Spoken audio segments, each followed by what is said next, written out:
বাংলাদেশের মুক্তিযুদ্ধের ইতিহাসে এমন কিছু প্রশ্ন রয়েছে যেগুলো আজও বিতর্কের কেন্দ্রবিন্দু। এর মধ্যে অন্যতম হল বাংলাদেশের স্বাধীনতার প্রকৃত ঘোষক কে। এই নিয়ে বিগত ফ্যাসিস্ট সরকার এক ধূম্রজাল তৈরি করে রেখেছে পরিকল্পিতভাবে। আসল সত্যটি কি? I, Major Ziaur Rahman, do hereby declare the independence of Bangladesh.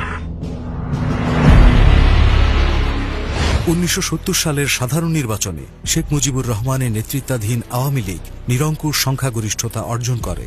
পূর্ব পাকিস্তানের জনগণ প্রথমবারের মতো আশার আলো দেখতে পায়। কিন্তু পশ্চিম পাকিস্তানের শাসক গোষ্ঠী ক্ষমতা হস্তান্তরে অস্বীকৃতি জানালে পূর্ব পাকিস্তান তথা বাংলাদেশের জনগণ ক্ষোভে ফেটে পড়ে। পরাধীনতার শৃঙ্খল ভেঙে মুক্তির দাবি ওঠে গণমানুষের ভেতর থেকে।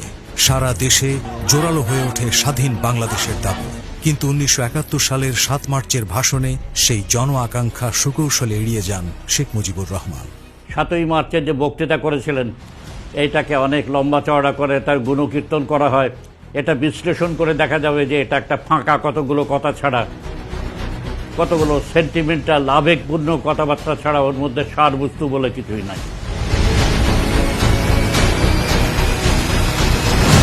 25 মার্চ রাতের অন্ধকারে পাকিস্তানি সেনাবাহিনী নিরস্ত্র ঘুমন্ত বাঙালিদের ওপর ঝাঁপিয়ে পড়ে। ঢাকায় শুরু হয় অপারেশন সার্চলাইট।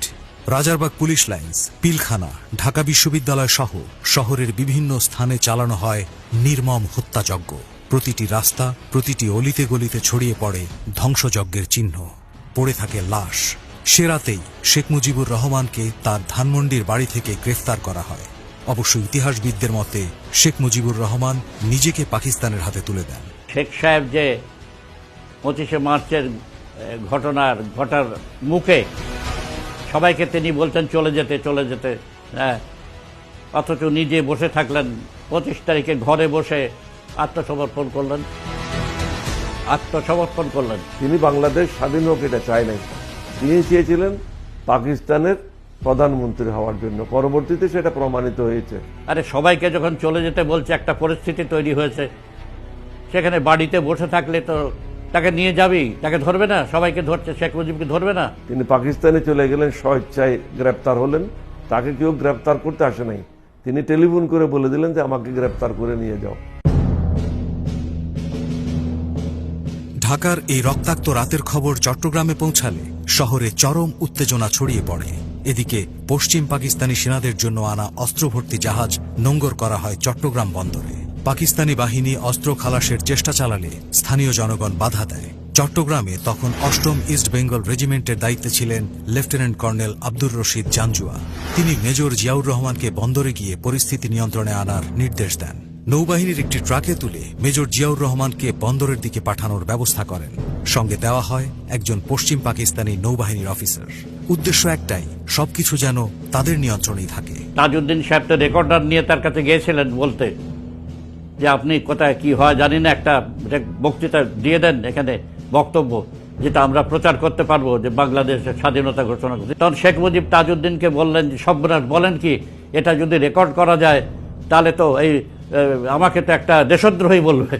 তো যিনি স্বাধীনতা ঘোষণা করতে যাচ্ছেন তিনি দেশদ্রোহী তারা বলবে বলে ভয়ে রেকর্ড করলেন না।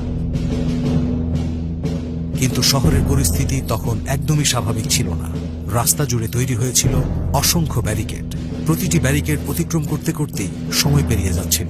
ঠিক এমন সময় আগ্রাবাদের একটি বড় ব্যারিকেডে তারা থেমে যান। পেছন থেকে দ্রুত গতিতে একটি জর্জ গাড়ি এসে থামল। গাড়ি থেকে নেমে ক্যাপ্টেন খালিকুজ্জামান ছুটে এসে মেজর জিয়াকে বলেন, চট্টগ্রামে পশ্চিমারা গোলাগুলি শুরু করেছে। লেফটেন্যান্ট কর্নেল MR চৌধুরী সহ অনেক বাঙালিকে হত্যা করেছে। শহরে রক্ত ঝরছে। এই খবর শুনে মেজর জিয়া কয়েক সেকেন্ডের জন্য চুপ করে থাকেন। মনে মনে ঠিক করে ফেলেন আশু করণীয়। তারপর দৃঢ় কণ্ঠে বলেন, উই রিভল্ট। মেজর জিয়াউর রহমানের এই ঘোষণা যেন মুহূর্তেই বদলে দেয় দৃশ্যপট।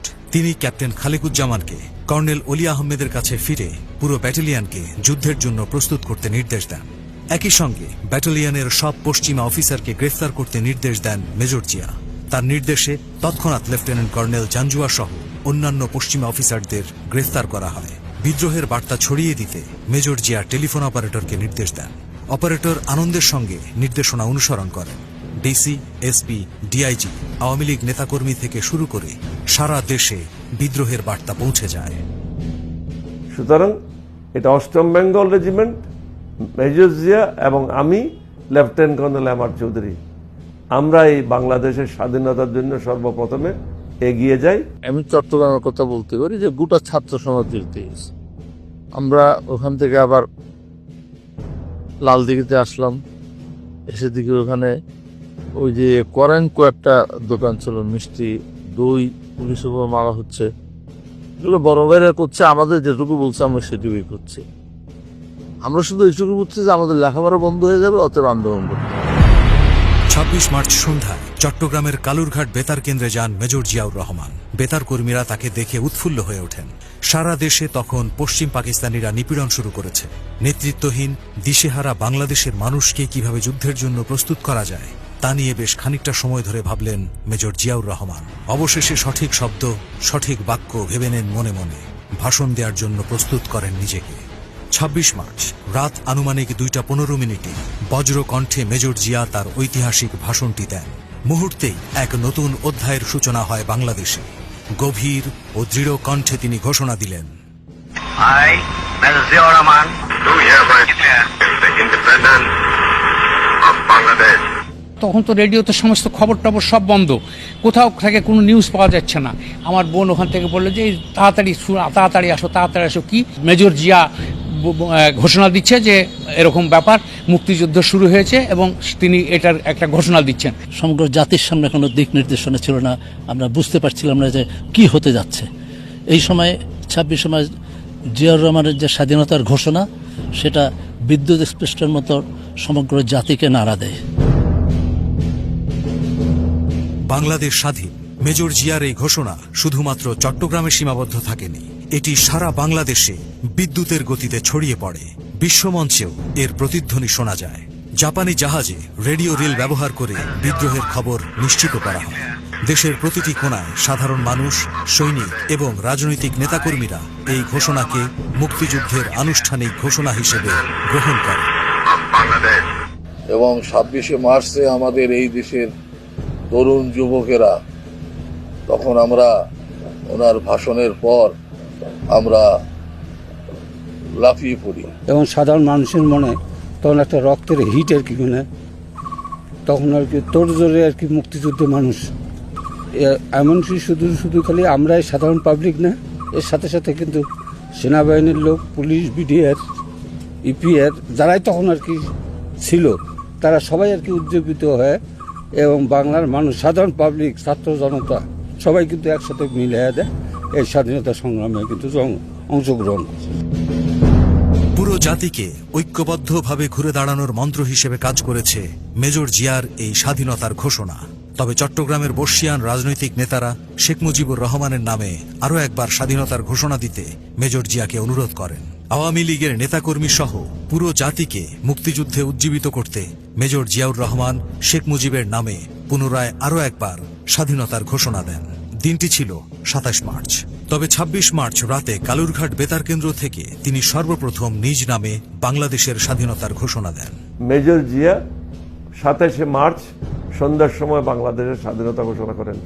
অনেক মিলিটারি অফিসাররা শহীদ রাষ্ট্রপতি জিয়াউর রহমানের ২৬শে মার্চের রজনীতে ২৭শে মার্চে ঘোষণার পরে অনেক মিলিটারি অফিসাররা রিভোল্ট করে ভারতে গিয়ে বিভিন্ন জায়গাতে ক্যাম্প স্থাপন করে ওইখানে মুক্তিযোদ্ধাদেরকে ট্রেন আপ করছে। মুক্তিযুদ্ধের পর মেজর জিয়াউর রহমানের স্বাধীনতার ঘোষণা নিয়ে রাজনৈতিক বিতর্ক শুরু করা হয়। এই বিতর্কের পেছনে অনেকেই ভারত এবং আওয়ামী লীগকে দায়ী করে। তবে সবচেয়ে বড় বিষয় ছিল বাংলাদেশের জনগণের প্রতি স্বাধীনতার আহ্বান, যা মেজর জিয়াউর রহমানের কণ্ঠে প্রথম বার্তা হয়ে ছড়িয়ে পড়ে। বাংলাদেশে ইতিহাস বলে কিছু নেই, কেননা এখানে ৭২ সাল থেকে বাংলাদেশ ইতিহাস বলে যা কিছু আছে সেটা তৈরি করেছে আওয়ামী লীগ, এবং আওয়ামী লীগের মতো ইতিহাস বিকৃতকরণওয়ালা দুনিয়াতে ইতিহাসে বোধহয় দেখা যায়নি। ২০০৯ সালে শেখ হাসিনা যখন ক্ষমতায় আসে, বাংলাদেশের ইতিহাস নতুন করে লেখার চেষ্টা শুরু হয়। তার সরকারের লক্ষ্য ছিল দেশপ্রেমিক জিয়াউর রহমানের নাম, তার দর্শন এবং প্রভাব চিরতরে মুছে ফেলা। সেই সাথে ইতিহাসের পাতায় এমন পরিবর্তন আনা যাতে শেখ মুজিবুর রহমানকে একমাত্র স্বাধীনতার ঘোষক এবং মুক্তিযুদ্ধের সংগঠক হিসেবে তুলে ধরা যায়। কিন্তু ইতিহাসের শক্তি এখানেই যে সত্যকে কখনো দাবিয়ে রাখা যায় না। ভারত চেয়েছিল বাংলাদেশকে চিরদিনের জন্য তাদের একটা করদ রাজ্যে পরিণত করার জন্য।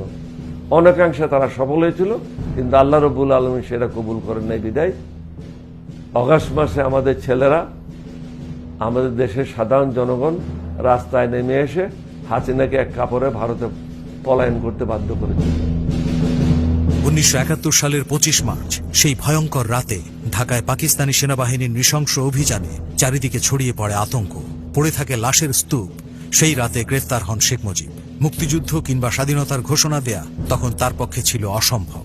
আওয়ামী লীগের বড় বড় নেতারা তখন সীমান্ত পাড়ি দিয়ে আশ্রয় নিয়েছে ভারতে, বাকিরা ছিল আত্মগোপনে।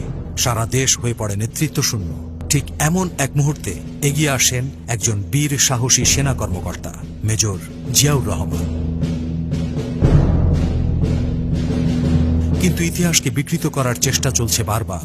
বাংলাদেশের প্রথম প্রধানমন্ত্রী তাজউদ্দিন আহমদ 1972 সালে এক কাউন্সিল অধিবেশনে স্পষ্টভাবে বলেছিলেন, মেজর জিয়া শেখ মুজিবের নামে স্বাধীনতার ঘোষণা দিয়েছিলেন। অথচ পতিত শেখ হাসিনা সরকার এই সত্যকে আড়াল করার অপচেষ্টা চালিয়েছে নানান কৌশলে। স্বাধীনতার ঘোষণা এবং মুক্তিযুদ্ধে মেজর জিয়ার সাহসী ভূমিকা শুধু দেশে নয়, বিদেশেও প্রশংসিত হয়েছে। বিশ্বের প্রভাবশালী পত্রিকা new York Times, world street journal, Times ম্যাগাজিনের মতো সংবাদ মাধ্যমগুলো তাকে স্বাধীনতার নেতা হিসেবে স্বীকৃতি দিয়েছে। এমনকি ভারতের তৎকালীন প্রধানমন্ত্রী ইন্দিরা গান্ধীও স্বীকার করেছিলেন, স্বাধীনতার ডাক এসেছিল মুজিব গ্রেফতার হওয়ার পর, তার আগে নয়। তবে মেজর জিয়ার গল্প এখানেই থেমে যায়নি। পুরো মুক্তিযুদ্ধ জুড়ে এবং স্বাধীনতার পরে দেশের ক্রান্তিকালে তিনি অবতীর্ণ হয়েছিলেন ত্রাণকর্তা হিসেবে। স্বাধীনতার ঘোষণার প্রাক্কালে মেজর জিয়াউর রহমানের সাহসী নেতৃত্বে 8ম ইস্ট বেঙ্গল রেজিমেন্ট বিদ্রোহ শুরু করে। উত্তোলন করা হয় স্বাধীন বাংলাদেশের পতাকা, যা ছিল প্রতিরোধের প্রথম পদক্ষেপ। নীরজচন্দ্র চৌধুরী তার বইতে লিখেছেন, 25 মার্চের পর দেশ যখন নেতৃত্বহীন, তখন মেজর জিয়া চট্টগ্রাম বেতার থেকে অস্থায়ী সরকারের ঘোষণা দেন। এখানে কোনো নাটকীয়তা নেই, কেবল আছে এক সত্য, এক সাহস, এক অনুপ্রেরণার গল্প। 1977 সালে ভারতের সাবেক রাষ্ট্রপতি নীলম সঞ্জীব রেড্ডি এক ঐতিহাসিক বক্তব্যে মেজর জিয়াউর রহমানের প্রশংসা করেন। তিনি বলেন, আপনার ইতিহাসে আপনি একজন সাহসী যোদ্ধা হিসেবে স্বাধীনতা ঘোষণা করেছেন। 1971 সালে এনবিসি টিভি নেটওয়ার্কের এক প্রতিবেদন উল্লেখ করে, শেখ মুজিব সরাসরি স্বাধীনতার ঘোষণা দেননি, বরং স্বায়ত্ত শাসনের দাবি করেছিলেন। মেজর কে এম শফিউল্লাহ তার বই বাংলাদেশে লিখেছেন, 25 মার্চ রাতে পাকিস্তানের বাহিনীর বিরুদ্ধে বিদ্রোহ ঘোষণা করেন মেজর জিয়া এবং 26 মার্চ স্বাধীনতার ডাক দেন। একই কথা উঠে আসে মেজর জেনারেল অবসরপ্রাপ্ত সুবিদ আলী ভূঁইয়ার লেখায়ও। তিনি বলেন, মেজর জিয়া নিজের ভাষণ তৈরি করে তা কালুরঘাট বেতার কেন্দ্র থেকে পাঠ করেন। ভারতের মেজর জেনারেল সুকান্ত সিং এবং পররাষ্ট্র সচিব JN দীক্ষিত মেজর জিয়ার সেই সাহসী ভূমিকার স্বীকৃতি দিয়েছিলেন। মেজর জেনারেল ফজলুর রহমান একটি গুরুত্বপূর্ণ বক্তব্যে বলেন, মেজর জিয়া স্বাধীনতার ঘোষণা দিয়েছেন, তার সেই ভাষণ আমি নিজেই শুনেছি। এরকম হাজারো দলিল আছে সারা বাংলার আপামর জনগণের স্বীকারোক্তিতে। বাংলাদেশের মুক্তিযুদ্ধের ইতিহাসে জিয়াউর রহমানের নাম চিরকাল অমলিন হয়ে থাকবে। তার সাহসিকতা হয়ে থাকবে প্রজন্মের অনুপ্রেরণা।